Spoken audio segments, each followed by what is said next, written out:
نحمده ونصلي ونسلم على حبيبه الكريم أما بعد فأعوذ بالله من الشيطان الرجيم بسم الله الرحمن الرحيم يا أيها الذين آمنوا اتقوا الله وكونوا مع الصادقين آمنت بالله صدق الله المولى العظيم وصدق رسوله النبي الكريم ونحن على ذلك لمن الشاهدين والشاكرين والحمد لله رب العالمين. آئیے ہم اور آپ مل کر کے سب سے پہلے آقا کریم صلی اللہ علیہ وسلم کی مقدس بارگاہ میں درود پاک پڑھ لیں میں صلی اللہ علیہ وسلم. صلاۃ و سلام علیک یا رسول اللہ صلی اللہ تعالی علیہ وسلم. اللہ کی توفیق سے جیسا کہ ہم اور آپ جانتے ہیں کہ جو گوشہ درود شروع کیا گیا تھا جس میں روزانہ لوگ آ کر کے اور رات رات تک درود پاک پڑھا جا رہا ہے تسلسل کے ساتھ سلسلے وار، تو میں آپ کو بتاؤں کہ اللہ کی توفیق سے تقریباً کم و بیش جو ہے وہ 45 لاکھ سے زائد مرتبہ درود پاک اب تک پڑھے جا چکے ہیں الحمدللہ. اور بڑی سعادت کی بات ہے کہ مطلب درود پاک ہم لوگ پڑھ رہے ہیں تو 45 لاکھ سے زائد. اور ایک سید صاحب ہیں تو انہوں نے مجھے فون کیا اور مجھے کہا کہ امام صاحب ایسا ہے کہ آپ کے ہاں گوشہ درود ہے تو 2,08,000 مرتبہ میں نے بھی پڑھا ہے تو میرا بھی اس میں شامل فرما لیں آپ. ٹھیک ہے، تو میں نے یہ سوچا ہے کہ انشاءاللہ تعالی جو ماہانہ ہمارا اجتماع ہوتا ہے جو حلقہ ذکر والا جس میں لائٹ وغیرہ بن کر کے حلقہ ذکر وغیرہ ہوتے ہیں، تو پورا مہینہ درود پاک پڑھا جائے گا اور پھر انشاءاللہ تعالی وہ تمام درود پاک تمام مرحومین کے لیے انشاءاللہ ایصال ثواب کیا جائے گا انشاءاللہ. پورا مہینہ پڑھیں گے لوگ، پھر اس کو کاؤنٹ کیا جائے گا اور پھر انشاءاللہ جو ماہانہ ہمارا ہوگا اجتماع تو اس میں ہمارے آپ کے گھر کے جتنے بھی مرحومین ہیں تمام مومنین مومنات ہیں تو انشاءاللہ تعالی ان کے لیے ایصال ثواب کر دیا جائے گا انشاءاللہ تعالی. درود پاک کے تعلق سے چونکہ کئی مہینوں سے مسلسل میں چند باتیں ضرور کرتا ہوں تو چند باتیں اور سن لیں. میرے آقا صلی اللہ علیہ وسلم فرماتے ہیں کہ حضرت حسن ابن علی رضی اللہ تعالی عنہم اجمعین وہ روایت کرتے ہیں کہ حضور صلی اللہ علیہ وسلم نے فرمایا حیثما کنتم فصلوا علیہ. سرکار نے فرمایا تم کہیں بھی رہو، کسی بھی جگہ پہ رہو اور وہاں سے سرکار فرماتے ہیں مجھ پر درود پڑھو. فَإِنَّ صَلَاتُكُمْ تَبْلُغْنِي، تمہارا درود مجھ پر پہنچ جاتا ہے. تم کہیں سے بھی درود پاک پڑھو تو سرکار فرماتے ہیں کہ مجھ تک تمہارا درود پاک پڑھنا پہنچ جاتا ہے.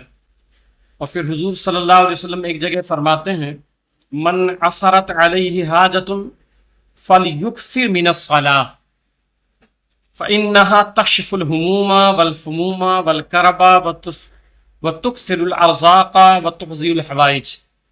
سرکار فرماتے ہیں جس کی حاجت رک جائے، کوئی مسئلہ ہے اس کا اور وہ پورا نہیں ہو رہا ہے، کوئی حاجت ہے اس کی وہ رکی ہوئی ہے، میرے آقا صلی اللہ علیہ وسلم فرماتے ہیں جس کی حاجت رک جائے، کام اس کا رکا ہوا ہو، کام ہو نہیں رہا، تو آقا فرماتے ہیں کہ وہ مجھ پر کثرت کے ساتھ درود پڑھے، درود کی برکت سے اللہ اس کی حاجت پوری فرما دے گا.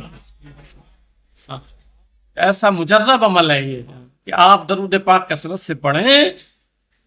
میرے آقا صلی اللہ علیہ وسلم فرماتے ہیں کہ اللہ اس کی حاجت پوری فرما دے گا.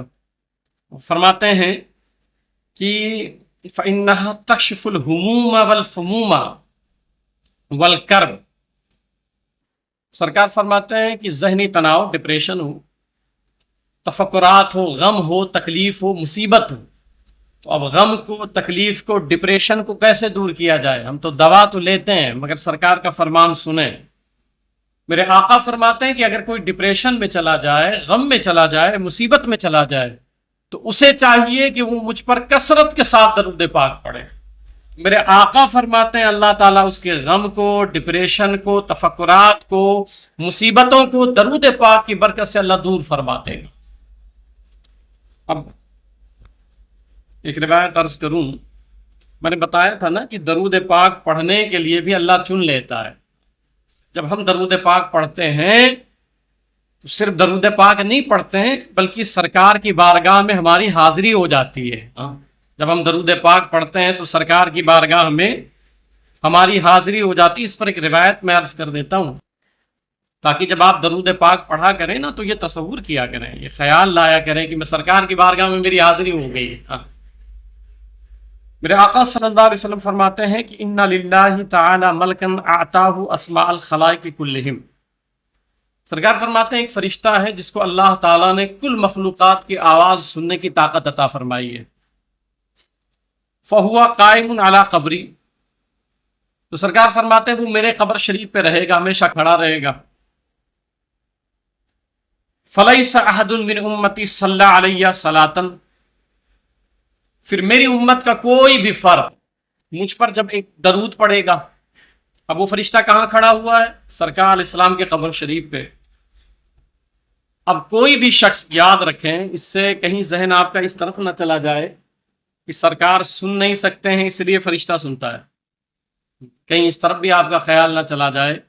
بھئی فرشتے جو ہیں وہ خادم ہیں سرکار کے، بارگاہوں کے آداب ہوتے ہیں. کوئی بادشاہ کے آپ جو ہے واقعات پڑھیں تو دربار کے کچھ واقعات ہوتے ہیں کہ آپ ڈائریکٹ اپنی فریاد نہیں لے جا سکتے ہیں. ٹھیک ہے، آپ جائیں خادموں سے کہیں، خادم جا کر کے وہاں کہے گا حضور فلاں نے یہ کہا ہے. یہ بادشاہوں کے دربار کے آداب ہوتے ہیں. میرے آقا صلی اللہ علیہ وسلم کی بارگاہ میں وہ فرشتہ کھڑا ہوا ہے. اب جب کوئی شخص درود پاک پڑھتا ہے میرے آقا صلی اللہ علیہ وسلم پر، إِلَّا سَمَّاهُ بِاسْمِهِ وَاسْمِ أَبِيهِ، یہ حدیث پاک سنا رہا ہوں. تو آپ نے درود پاک پڑھا تو اب وہ فرشتہ کیا کرتا ہے؟ آپ کا نام لے گا اور آپ کے والد صاحب کا نام لے گا. کہاں پہ وہ کھڑا ہے آپ سوچیں.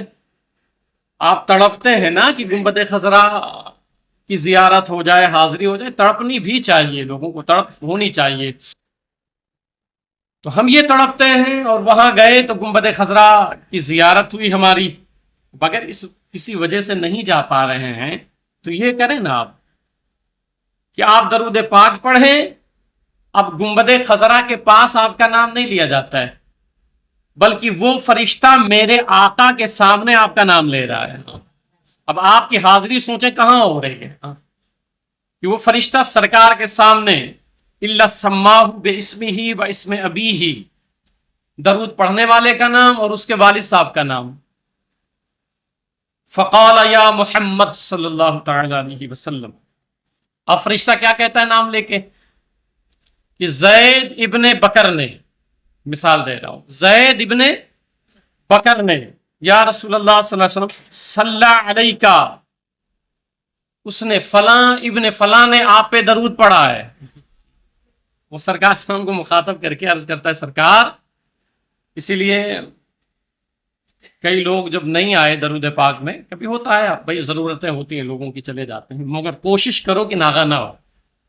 گوشہ درود سب لوگ دیکھے ہو نا، اگر نہیں دیکھے ہو تو دیکھ لینا اور اس میں ضرور آؤ، ضرور آؤ.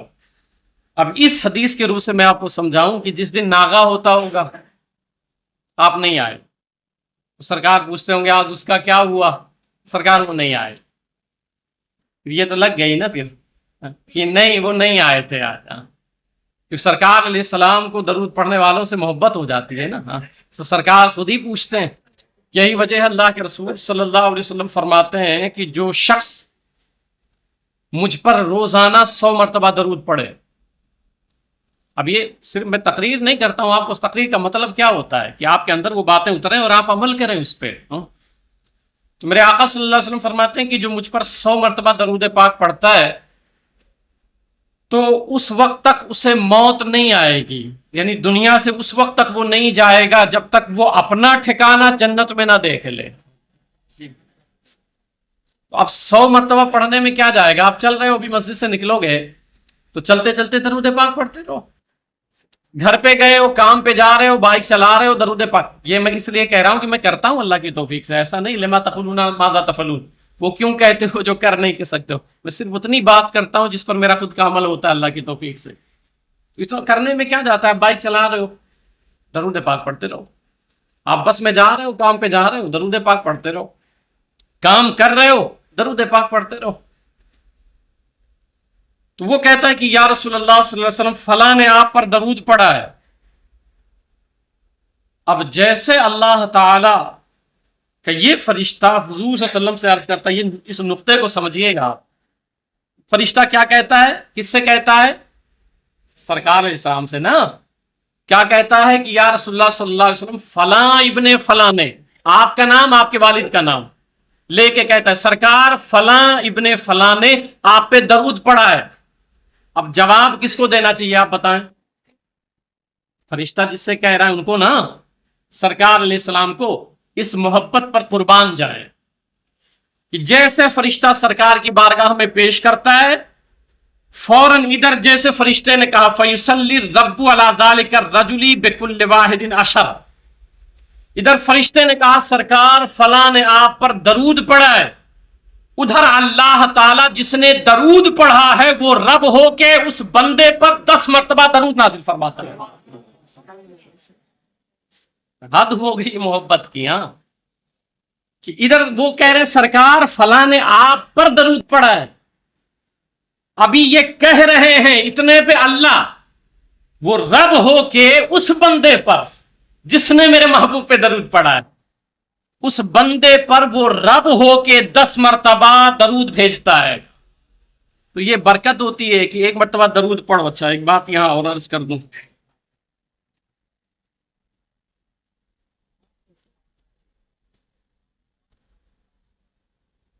حضرت موسیٰ علیہ السلام سے اللہ تعالیٰ نے فرمایا کہ میں نے آپ کو دوسروں کی بنسبت 10,000 گنا زیادہ قوت سماعت سے نوازا۔ اللہ تعالیٰ نے موسیٰ علیہ السلام کو فرمایا اور لوگوں کو میں نے قوت سماعت دی ہے مگر ان لوگوں سے 10,000 گنا زیادہ میں نے تم کو قوت سماعت دی ہے، یہاں تک کہ تو نے میرے کلام کو سن لیا، جو میں نے گفتگو کی تو تو نے سن لیا، اور میں نے تجھے 10,000 مختلف زبانوں پر عبور عطا فرمایا، یہاں تک کہ تو نے میرے کلام کو سمجھا اور جواب دیا۔ یہ اللہ تعالیٰ کس سے فرما رہا ہے؟ موسیٰ علیہ السلام سے۔ مگر اب آگے سنیے، اللہ فرماتا ہے مگر یاد رکھیے میرے یہاں محبوبیت کا مقام اس وقت تک نہیں مل سکتا، یہ تو میں نے تمہیں شان عطا فرما دی ہیں، مگر ایک مقام ہے مقام محبوبیت، تو میرے یہاں مقام محبوبیت اس وقت تک کسی کو حاصل نہیں ہو سکتی ہے اور نہ کوئی حاصل کر سکتا ہے۔ تو عرض کیا کہ میرے مولا، موسیٰ علیہ السلام نے، مولا اگر مقام محبوبیت پانا ہو، محبوب بننا ہو تیرا، تو پھر وہ مقام کیسے حاصل ہوگا؟ تو اللہ تعالیٰ نے فرمایا موسیٰ علیہ السلام مقام محبوبیت جس کو بھی پانی ہے اسے چاہیے کہ وہ میرے محبوب پر کثرت کے ساتھ درود و سلام پڑھے۔ اب اگر محبوب بننا چاہتے ہیں آپ اللہ تعالیٰ کے، تو طریقہ یہ اللہ نے بتایا ہے کہ آپ محبوب پر کثرت کے ساتھ درود پاک پڑھیں، درود پاک پڑھیں۔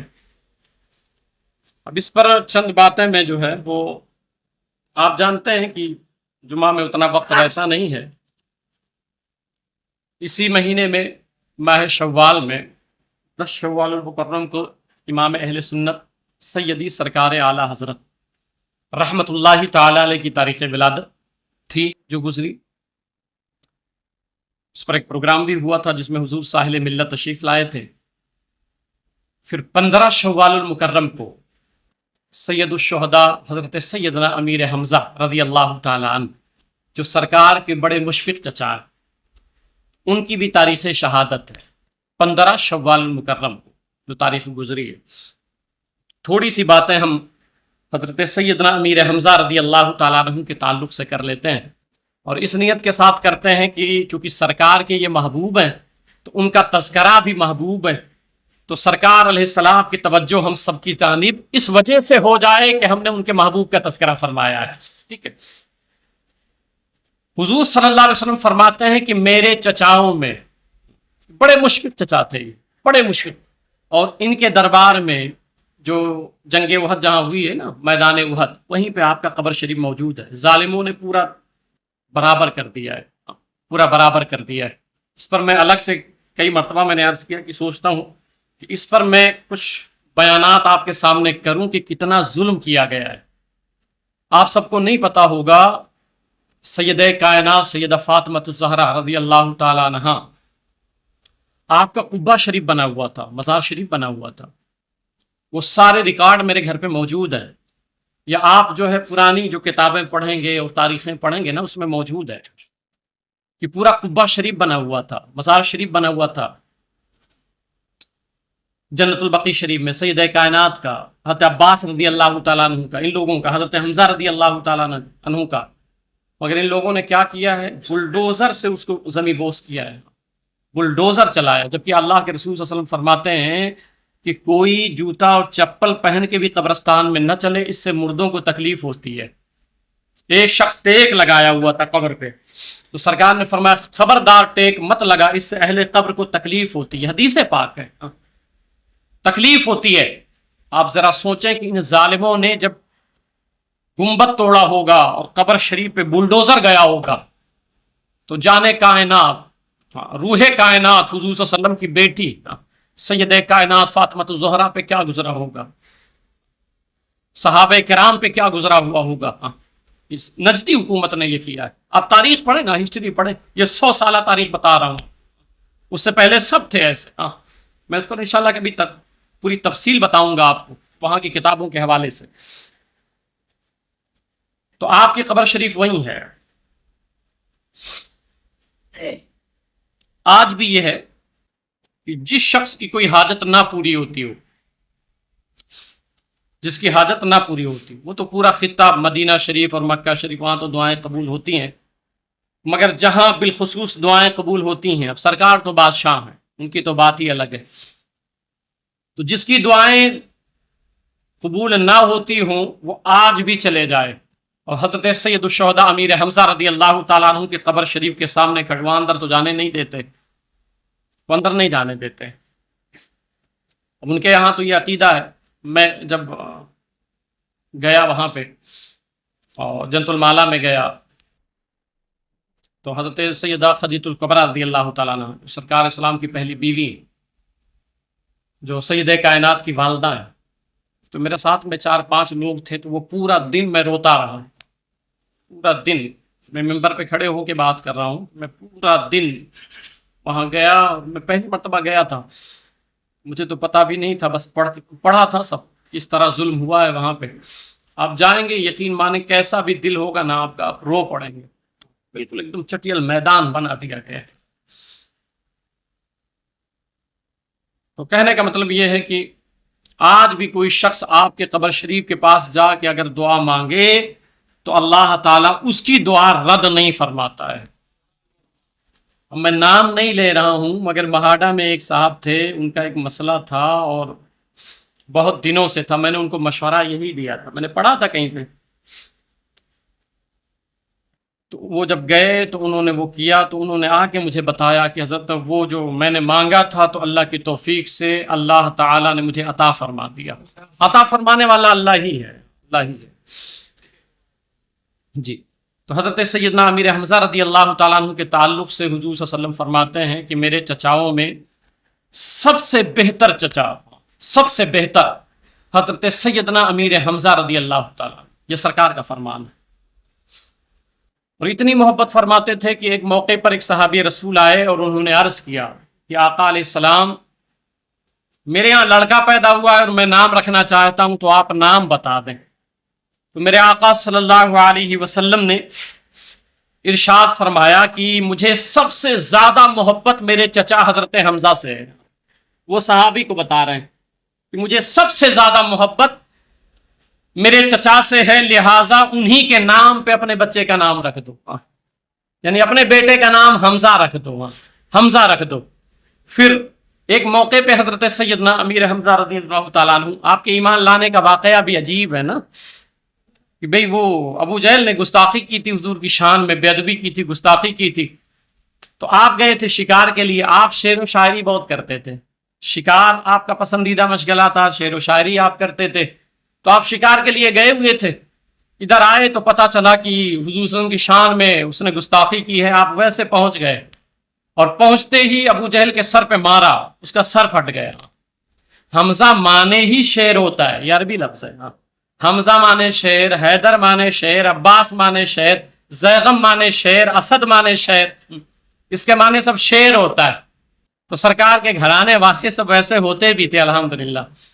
تو گئے اور مارا اس کو، زور سے مارا تو اس کا سر پھٹ گیا. تو اس نے کہا کیا تم ایمان لے آئے ہو؟ کہا ہاں ہاں، اگر تو سننا چاہتا تو سن لے، میں بھی اپنے بھتیجے پر ایمان لے آیا ہوں. حضور کی محبت میں ایمان لائے تھے.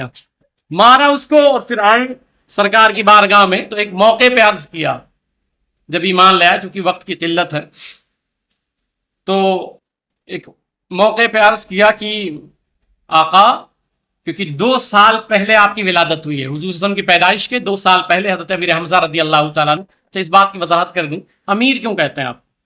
امیر حمزہ. تو امیر حمزہ اس لیے کہتے ہیں کہ سب سے پہلے اسلام کا علم اٹھا کر کے لڑنے والے حضرت امیر حمزہ رضی اللہ تعالیٰ. سب سے پہلا علم آپ کے ہاتھ میں آیا ہے جس میں سرکار شریک نہیں ہوئے تھے.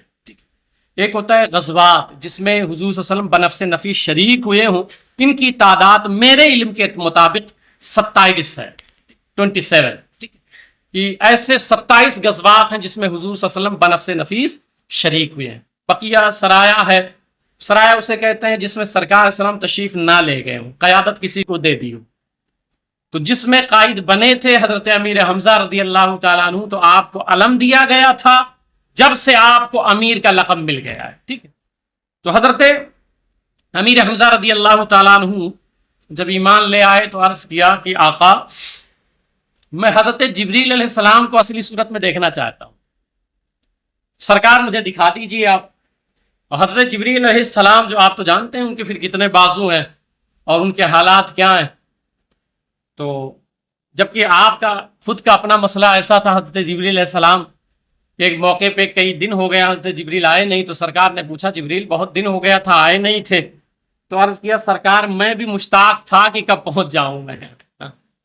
یہی وجہ ہے کہ حضرت جبریل کو آپ پڑھیں گے نا تو کسی نبی کی بارگاہ میں 100 مرتبہ، کسی کی بارگاہ میں 40 مرتبہ، کسی کی بارگاہ میں 50 مرتبہ. مگر حضور صلی اللہ علیہ وسلم کی بارگاہ میں آنا کب شروع ہوئے ہیں؟ 40 سال ہے نا، 40 سال کے آپ ہو گئے، اس کے بعد اعلان نبوت ہے. تو 40 سال کے بعد آنے لگے ہیں سرکار کی بارگاہ میں. تو سرکار کی عمر اس وقت کتنی بنتی ہے؟ 40 سال نکال دیں تو 23 سال، 23 ایئرس ہے نا. 63 سال ٹوٹل ہے، 40 سال نکال دیجئے تو 23 سال بنتے ہیں. آپ شیخ صاحب کو پڑھیں، شیخ عبدالحق محدث دہلوی رحمۃ اللہ تعالی علیہ، وہ لکھتے ہیں مدارج النبوہ شریف میں کہ صرف 23 سال کی عمر میں سرکار کی بارگاہ میں حضرت جبریل علیہ السلام 24,000 مرتبہ تشریف لائے. آپ اندازہ لگا لیجیے، 24,000 مرتبہ 23 سال میں تشریف لائے. 23 سال میں تشریف لائے. تو عرض کر رہا تھا کہ عرض کیا کہ آقا مجھے حضرت جبریل کو دیکھنا ہے.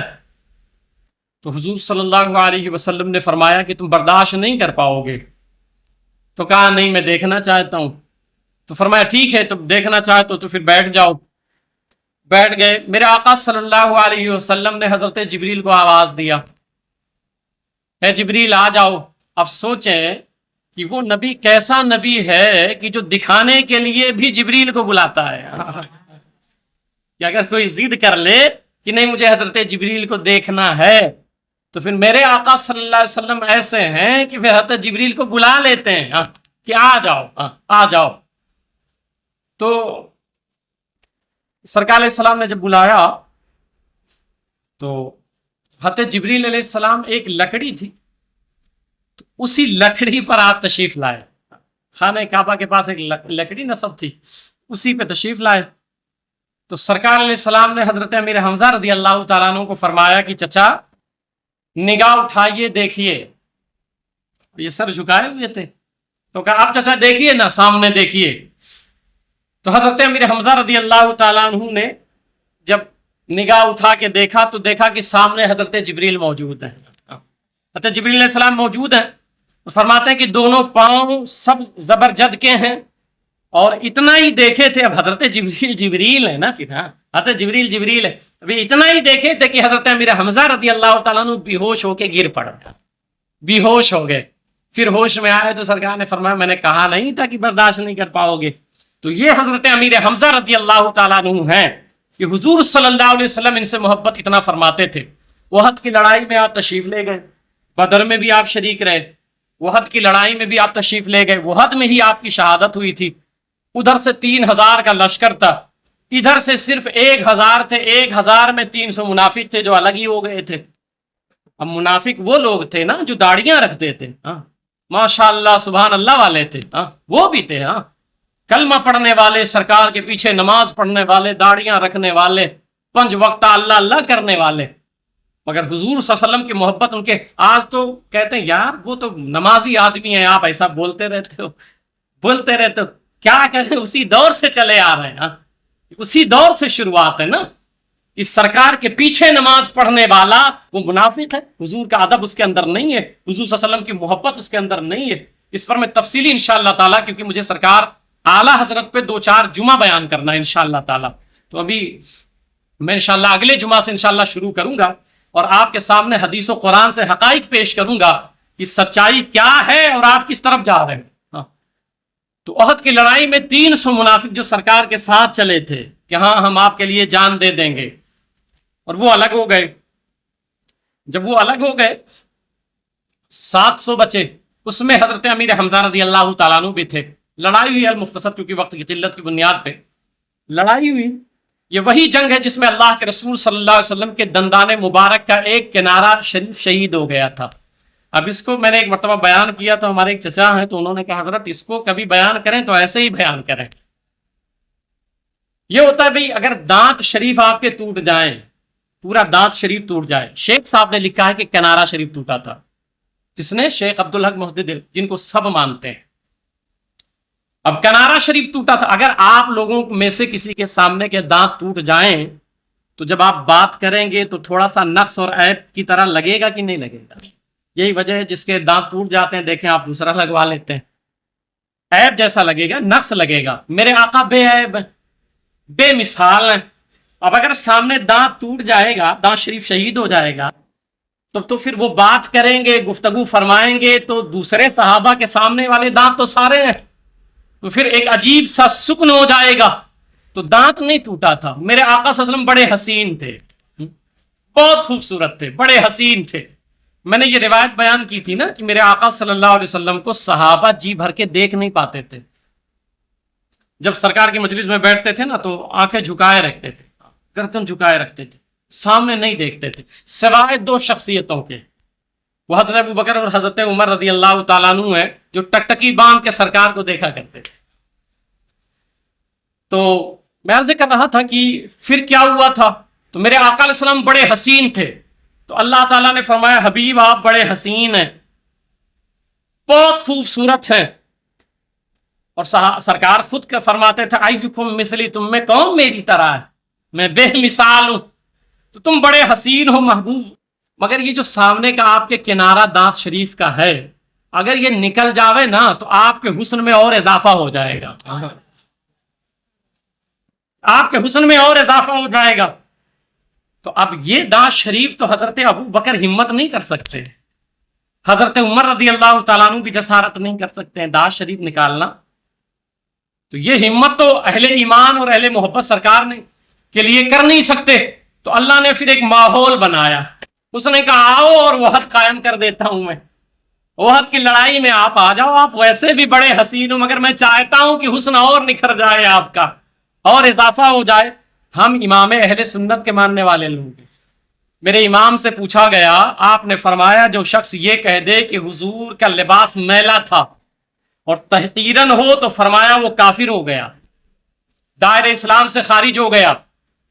تو اب ایک شخص نے سوال کیا کہ حضور سرکار علیہ السلام کیا مٹی پہ نہیں بیٹھتے تھے؟ اس وقت تو ماربل اور یہ سب نہیں تھے, تو مٹی پہ سرکار نہیں بیٹھتے تھے, کپڑے نہیں لگتے تھے مٹی پہ. بڑا پیارا میرا امام ہے. تو میرے امام نے جواب دیا, فرمایا ہاں بے شک مٹی پہ بیٹھتے تھے, کپڑے لگتے تھے, مگر اس طرح جملے بولا کرو کہ مٹی نے, زمین نے سرکار کے دامن میں پناہ لے لیا تھا.